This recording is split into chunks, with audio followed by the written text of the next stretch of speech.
ইনশাআল্লাহ আগামী 28 তারিখ রোজ শনিবার আমাদেরকে চরমুনার পীর সাহেব ঢাকা সোহরাওয়ার্দী উদ্যানে আহ্বান করেছেন।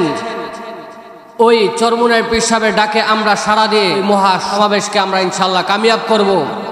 আমার ভাইরা, আমার বন্ধুরা, আজকে সমাজের মধ্যে অত্যাচার হয়, জুলুম হয়। দীর্ঘ 16 বছর যাবৎ আপনারা অত্যাচারিত হয়েছেন। দীর্ঘ 16 বছর যাবৎ আপনারা নির্যাতিত হয়েছেন। দীর্ঘ 16 বছর যাবৎ আপনাদের উপর অন্যায় হয়েছে, জুলুম হয়েছে, গরিব অত্যাচারিত হয়েছে, নির্যাতিত হয়েছে, আলেমগণ জেলখানার মধ্যে বন্দী হয়েছে। যারা সত্যের পক্ষে কথা বলেছে তাদের উপর নেমে এসেছে জুলুম, অত্যাচার, নির্যাতন। আমার ভাইরা, আমার বন্ধুরা, আগামীতে যেন আমাদের উপর অত্যাচার না হয়, নির্যাতন না হয়, জুলুম না হয়, চাঁদাবাজি ঠেকানোর জন্য, দুর্নীতি ঠেকানোর জন্য, সমস্ত অপকর্ম ঠেকানোর জন্য যে মহা সমাবেশ ঢাকা সোহরাওয়ার্দী উদ্যানে পীর সাহেব চরমুনায় ডেকেছেন, আমি একজন মজলুম হিসাবে, আপনি একজন মজলুম হিসাবে আমাদের ওই ডাকে সাড়া দেওয়া অবশ্যই উচিত। এটা চরমুনার পীর সাহেবের জন্য না, এটা আমাদের নিজের জন্য।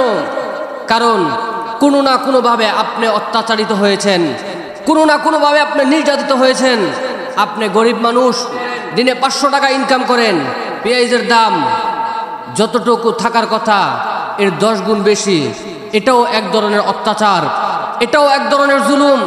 সুতরাং আমরা যদি এখন সংশোধন হতে না পারি, আলেমদের ডাকে যদি সাড়া দিতে না পারি, আমাদের উপর আরো অত্যাচার হবে, নির্যাতন হবে, আমাদের করার কিছুই থাকবে না। আমার ভাইরা, আমার বন্ধুরা, এর জন্য উচিত আমাদেরকে আলেমদের সাথে থাকা, আলেমদের পক্ষ থাকা। আমার ভাইরা, আমার বন্ধুরা, আলেমরা আর যাই করুক গরিবের মাল আত্মসাৎ করবে না। আলেমরা আর যাই করুক বিধবার বাতা মেরে খাবে না। আলেমরা আর যাই করুক বৃদ্ধর বাতা মেরে খাবে না। আলেমরা আর যাই করুক রাস্তায় রড এর জায়গায় বাঁশ ঢুকাবে না। আলেমরা আর যাই করুক সরকারি বরাদ্দ টাকা তারা কখনো নিজের পকেটে ভরবে না, নিজের পকেটে ভরে তারা নিজের পকেট বাড়ি করবে না। আমার ভাইরা, আমার বন্ধুরা, এই জন্য যদি পরিপূর্ণ শান্তি চান, পরিপূর্ণ যদি মুক্তি চান, তাহলে আলেমদেরকে একবার ক্ষমতায় আনার চেষ্টা করুন।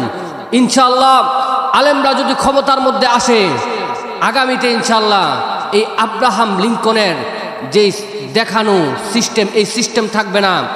আপনারা নিজেরাই বলবেন যে এই সিস্টেম বাদ দিয়া কিভাবে আলেমদেরকে স্থায়ীভাবে ক্ষমতার মধ্যে রাখা যায়, কিভাবে আলেমদের থেকে স্থায়ীভাবে খেদমত নেওয়া যায়, সেই ফিকির আপনারাই করবেন। আমার ভাইরা, আমার বন্ধুরা, আমাদের উচিত এই অত্যাচার, নির্যাতন, এই দুঃশাসন, মাদক, চাঁদাবাজ, এসবের বিরুদ্ধে দাঁড়ানো। আমরা যদি এসব সহ্য করি, আমাদের প্রজন্ম, আমাদের পরবর্তী প্রজন্ম আসবে, তারাও এসব সহ্য করতে বাধ্য হবে।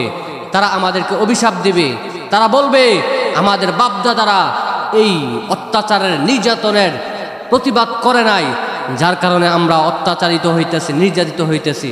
আমার ভাইরা, আমার বন্ধুরা, এজন্য আসুন আমরা এগিয়ে যাই। চরমুনার পীর সাহেব আমাদেরকে ঢাকা সোহরাওয়ার্দী উদ্যানে আহ্বান করেছেন। ওই মহা সমাবেশকে আমরা কামিয়াব করার জন্য আমরা সকলেই নিজ নিজ জায়গা থেকে চলে যাব। আল্লাহ পাক রব্বুল আলামিন আমাদেরকে যাওয়ার মতো তৌফিক দান করুক। আমিন।